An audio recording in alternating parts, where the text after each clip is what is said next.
Diamond Solitaire by Peter Lovesey. Narrated by Simon Prebble. Chapter 1. An alert shattered the silence in Harrods, a piercing, continuous note. The guard on duty in the security control room, Lionel Kenton, drew himself up in his chair. His hands went to his neck and tightened the knot in his tie.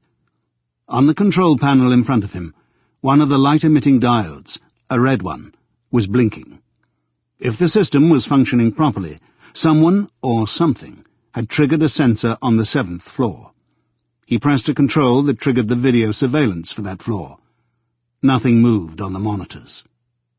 Kenton was the senior security guard that night. He was so senior that he had a shelf above the radiator for his exclusive use. On it were framed photos of his wife, 2 daughters, the Pope, and Catherine Deneuve, an ebony elephant, and a cassette rack of opera tapes. Puccini kept him alert through the night. He told anyone so philistine as to question opera in the control room. None shall sleep. Listening to music was more responsible than reading a paper or a paperback. His eyes were alert to anything on the panel, and his ears to any sound that clashed with the music. He silenced Pavarotti and touched the button that gave him a direct line to Knightsbridge police station. They must already have received the alert electronically. He identified himself and said, "Intruder alert. I'm getting a signal from the 7th floor. Furniture. Section 9. Nothing on screen." "Message received 22:47 hours. "Someone is coming?" "It's automatic." Of course it was.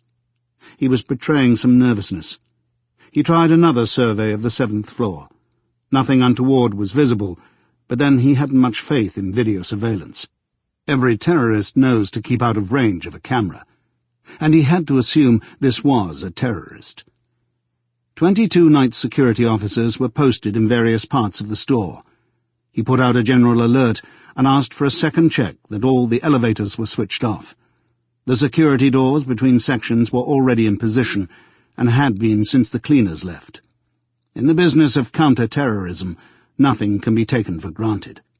But really it wasn't feasible to break into Harrods. The intruder, if one was up there, must have hidden when the store closed and remained out of sight.